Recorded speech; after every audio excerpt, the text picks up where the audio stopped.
Hi, so my name is Victoria Bird, and today I'm going to be talking about creepypastas and critical thinking, and also talking about how to separate them from reality and fiction. And you might be saying, "Well, I already know that they're fake," and you might.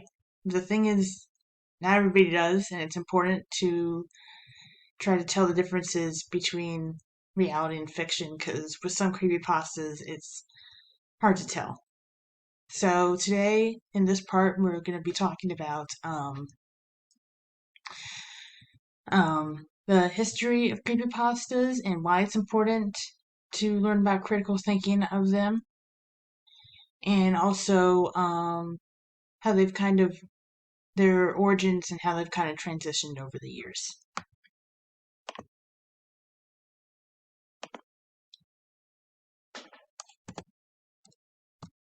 So how have creepypastas changed? In What the Hell Happened to Creepypastas by Xavier Piedra, which I'm going to be putting in the description if any of you would like to read it. The first famous creepypastas are Jeff the Killer, Ben Drowned, and Slender Man. Slender Man I'm going to be talking a lot about because it's had huge controversy.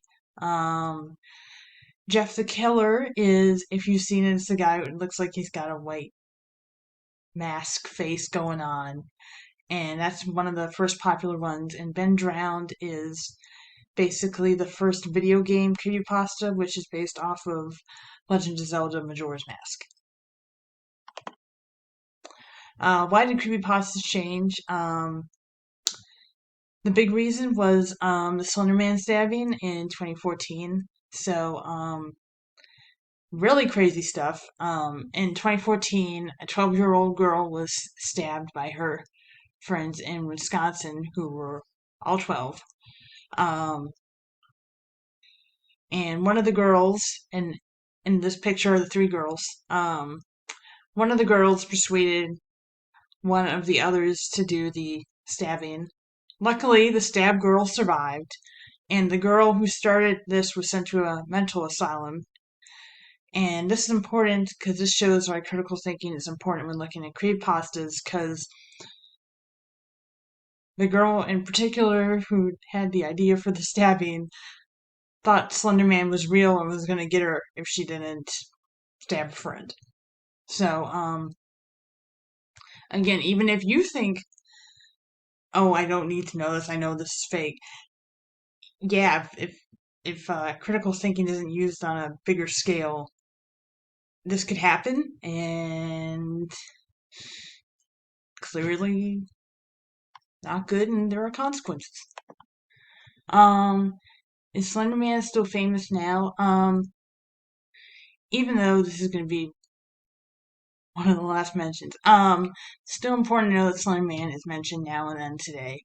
Um, it was one of the first major creepypastas, and probably the first really famous one.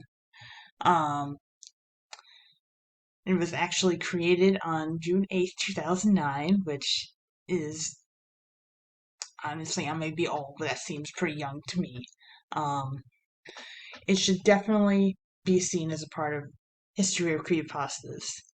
And with a certain horror animation, which I have to roll, also put in the description, which was made just a few weeks ago, Slender Man is still mentioned. And there are parts of that that makes it seem like, oh, this actually happened. So, again, try to find um,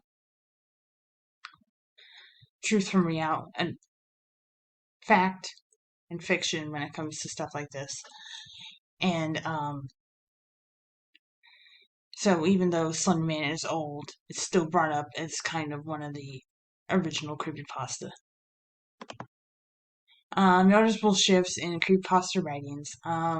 So what I've seen as, because I write this not as a, well, yes, as an assignment, but more of, this is personal interest. They're more self-contained, um, except for ones that are supposedly connected to a community.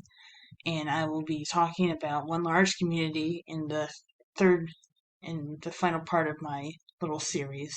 There is little shown or explained about the monster. It's kind of oh, here's this thing that I saw when I was walking in the street. That's what I've heard a lot in current creepypastas, trying to make it seem like, oh, this could actually happen. Which again, if you think that this could actually happen to you, um, it can affect whether you think it's fact or fiction. So one of the big things is just like trying to use critical thinking, even though this may be just fun reading. You want to make sure that you can realize that you can look up that this is not real. So do some people think creepypastas are real? I've clearly seen yes, and it's a problem. And there may be some people who believe that there are things like Slender Man, which was previously mentioned. And again, with a Reddit post, which I will also put in the bottom, there are clearly people who are seeing this misinformation spread and are trying to stop it by telling their friends that this is stupid, this is wrong, and either you're lying and trying to spread misinformation, or you have a problem and you need to look into it. So, in cases like that, it's important to stop the spread of misinformation, try to find good sources, and use critical thinking. And how creepypastas link into real life. Some creepypastas are based off of real life video games or TV shows, which I mentioned earlier with Ben Drowned being based off of Legend of Zelda Majora's Mask. And if you base your creepypasta off of an actual video game or TV show, then it can make it more difficult to figure out if they are fiction or not, because you can look up and see, like, oh, this thing that this creepypasta is mentioning is a real video game or a real TV show, so potentially this could happen in real life, and no, it can't. In Lucia Peters' article, which I will also put down there, she lists 8 creepypastas that are based off real events or things. Some of them I've heard of, some of them I haven't. So, and this can lead to some events that may be unsolved. So someone might make a creepypasta to try to make an explanation, and everyone believes it because there is no real answer. Damn it, I always mispronounce this. The Polybius creepypasta is based off a niche 80s video game that was not very well known because it was just there for a little bit in one small arcade, and then it just got passed all around, kind of like an urban legend, a creepypasta. And so it makes an easy target for creepypastas that are too believable because they start off in reality. Which still, even though they start off in reality, does not make them true. So again, what the point I'm trying to prove is you gotta use critical thinking when you read creepypastas to try to find fact or fiction. And why are creepypastas so good at fooling people? Again, I will put it in the description. Looking at the TV Tropes page for creepypastas, there are some reasons there. They are good at disguising the fact that they are fiction, which, depending on the author, they do a much better job at it than others. So even though there are several examples of creepypastas being so over the top, like hyper realistic blood, some are better at making their stories seem real. Therefore, it is important to know your sources when reading creepypastas. So try to find like stories of, is this do you know where you got it from? Do you know if somebody's telling you where they got it from? Or if you're reading it online, do you know where it's coming from? Also, a fear of the unknown, as I've also talked about, if there's no clear answer, you can believe anything. And if you don't know for sure, it is easy to believe if any answer is given. So, good source for reading creepypastas, just so you're familiar with them. One of the best resources for reading creepypasta is creepypasta.com.